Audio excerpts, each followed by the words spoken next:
ஓம் ஸ்ரீ குருப்பியோ நம. ஸ்ரீ மகாபரிவாச்சரணம். இன்னைக்கு தெய்வத்தின் குரல் பாகம் 5ல் குரு என்ற தலைப்பில் பெரிவா சொல்கிறத மேலே வாசிக்கிறேன். இது பக்கம் 102லேருந்து ஆரம்பிக்கிறது. எல்லா வணக்கமும் போய் சேருவது ஒருவனையே.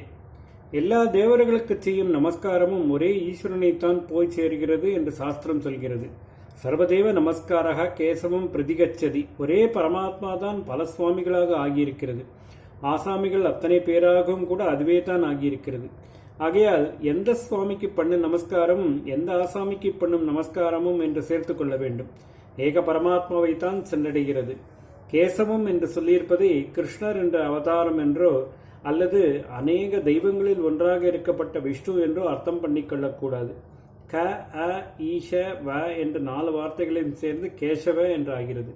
க என்றால் பிரம்மா, அ என்றால் விஷ்ணு. வேத புராணாதிகளில் பல இடங்களில் பிரம்ம விஷ்ணுக்களுக்கு இப்படியே முறையே க என்றும் அ என்றும் பெயர் சொல்லியிருக்கிறது. ஈஷ என்பது சிவன் என்பது எல்லோருக்கும் தெரிந்தது. க அ ஈஷ மூன்றும் சேர்ந்து கேச என்றாகும். அதாவது பிரம்ம விஷ்ணு ருத்ரர்களான திரிமூர்த்திகளை கேச என்பது குறிக்கும். வ என்பது தன் வசத்தில் வைத்துக் கொண்டிருப்பதை குறிக்கும். திரிமூர்த்திகளை எவன் தன் வசத்தில் வைத்துக் கொண்டிருக்கிறானோ, அதாவது திரிமூர்த்திகளும் எவனுக்குள் அடக்கமோ அவனே கேசவன். ஆச்சாரியால் இப்படித்தான் பாஷ்யம் பண்ணியிருக்கிறார். சிருஷ்டி ஸ்ருதி சம்ஹார மூர்த்திகளான மூவரையும் தன் வசத்தில் வைத்துக் கொண்டிருப்பவன் என்றால் அவன் ஏக பரமாத்மாவாகத்தான் இருக்க வேண்டும். எந்த சாமிக்கும் ஆசாமிக்கும் செய்கிற நமஸ்காரத்தை அந்த சாமிக்குள் ஆசாமிக்குள் இருந்து கொண்டு அவன்தான் வாங்கிக் கொள்கிறான். சர்வதேவ நமஸ்காரக கேசவம் பிரதிகச்சதி. நமஸ்காரம் என்றால் என்ன? உடம்பினாலே தண்டால் போடுகிற மாதிரி காரியமா? இல்லை. இங்கே காரியம் 2ஆம் பட்சம், பாவம்தான் முக்கியம். பக்தி பாவத்தை பலவிதமாக தெரிவிக்க தோன்றுகிறது. அப்பொழுது பகவானுக்கு முன்னால் தான் ஒன்றுமே இல்லை என்று மிக எளிமையோடு விழுந்து கிடப்பதையே காட்டவே நமஸ்காரம் என்ற கிரியை. ஆக நமஸ்காரம் என்ற கிரியை சொன்னாலும் அனுபக்தி என்ற உணர்ச்சியை குறிப்பதுதான். எவருக்கு செய்கிற நமஸ்காரமும் ஒரே பரம்பொருளான கேசவனுக்கு போய் சேரும் என்று சொன்னால் எவரிடம் செலுத்தும் பக்தியும் பரமாத்மா என்ற ஒருவனுக்கு அர்ப்பணமாகும் என்றே அர்த்தம்.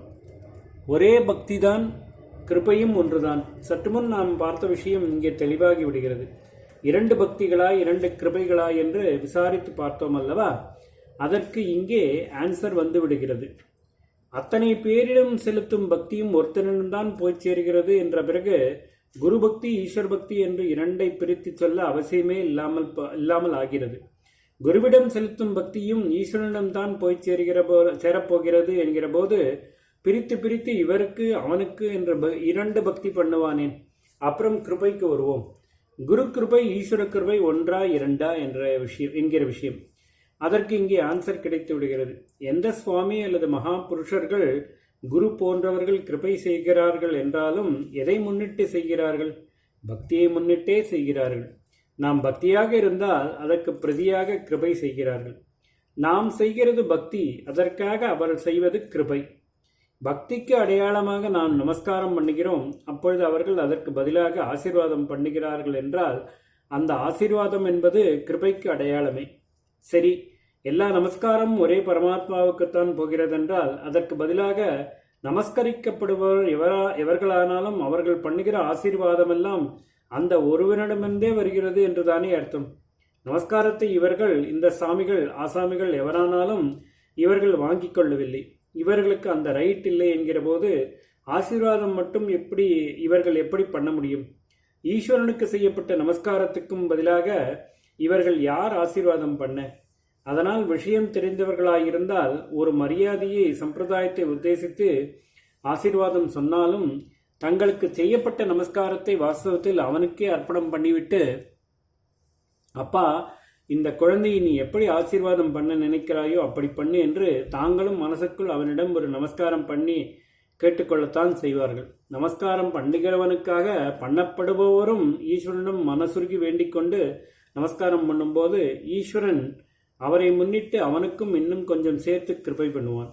உங்களுக்கு பண்ணுகிற நமஸ்காரங்கள் எல்லாம் நானே வாங்கிக் கொள்வேன், பதிலுக்கு ஆசீர்வாதம் மட்டும் நீங்கள் பண்ண வேண்டும் என்று ஈஸ்வரன் நிச்சயம் இருக்க மாட்டான். சகல ஆசீர்வாதமும் அவன் பண்ணுவதுதான். ரொம்ப பெரியவா மகான் சொல்றவா அவளெல்லாம் ஆசீர்வாதம் பண்ணினாலே அப்படியும் பலிக்காம போயிடுத்து என்று சில பேர் நொந்து கொள்வதை கேட்கிறோம். இப்படி நடப்பதற்கு என்ன அர்த்தம்? ஒன்று, அந்த பெரியவர் இவர்களுக்கு ஏதோ தற்காலிக சாந்தியாக இருக்கட்டும், எப்படியும் கர்மா இவர்களை பழிவாங்கத்தான் போகிறதென்றாலும் அப்படி பழிவாங்கின அப்புறம் இவர்கள் அழுதுவிட்டு போகட்டும், இப்பொழுதே பிடித்து அழ வேண்டாம், அதனால் கொஞ்சம் ஆறுதலாகத்தான் சொல்லி வைப்போமே என்று நல்லபடியாக ஆசீர்வாதம் பண்ணியிருக்கலாம். அல்லது ஏதோ ஒரு மகாமாயி அதன் விளையாட்டில் அவரும் கூட ஈஸ்வர சங்கல்பத்தை தெரிந்து கொள்ளாமல், அல்லது அவனுடைய ஆசீர்வாதம்தான் தன் மூலம் பாய வேண்டும், தான் நிமித்த மாத்திரம்தான் கடவுளின் கருவி அளவுதான் என்பதை மறந்து தானே ஆசீர்வாதம் பண்ணியிருக்கலாம். ஈஸ்வரனுடைய ஆசீர்வாதம் ஒருத்தரிடம் புகுந்து அவருடைய ஆசீர்வாதம் மாதிரி வந்தாலொழிய எவருடைய ஆசீர்வாதமும் அதுவாகவே பலித்து விடாது. சிஷ்யன், பக்தன் போன்றவர்களின் மனசில் ஒரு நல்ல வினயமான எண்ணமாக புகுந்து அவர்களை நமஸ்காரம் பண்ண வைக்கிறவனும் கூட ஈஸ்வரன் தான். அப்புறம் அவர்கள் யாருக்கு நமஸ்காரம் செய்தாலும் அதை வாங்கிக் கொள்ளுகிறவனும் அவன்தான். அதற்கப்புறம் அவர்களுக்குள் புகுந்து ஆசீர்வாதம் செய்கிறவனும் அவனேதான். பலருடைய நமஸ்காரங்களுக்கும் பாத்திரராகிற எல்லாருடைய ஆசீர்வாதங்களையும் பண்ணுவிக்கிறவன் அவன் ஒருத்தன்தான். அதாவது எல்லா பக்திகளுக்குமாக அறியாத நிலையில் குரு பக்தி, ஈஸ்வர பக்தி என்று நாம் பிரித்து பல பேரிடம் செலுத்துகிற எல்லா பக்திகளுக்கும் பதிலாக அப்படி பல ரூபத்தில் இருக்கிறவர்கள் செய்கிற கிருபைகளும் அவன் ஒருத்தனே செய்வதுதான். குருவுக்கு சொந்தமாக கிருபாசக்தி என்ற ஒன்று எப்படி உண்டாக முடியும்? சகல சக்திகளும் அந்த ஈஸ்வரன் ஒருவனைச் சேர்ந்தவைதானே.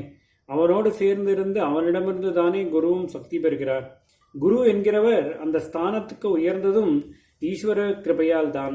குருவான அப்புறமும் ஈஸ்வரனுடைய கிருபையை நம்பி அதைத்தான் பற்றி கொண்டு அவரும் இருக்கிறார். ஆகவே அவருடைய கிருபாசக்தி என்று தனியாக ஒன்று இல்லை, அதுவும் ஈஸ்வர சக்தி தான்.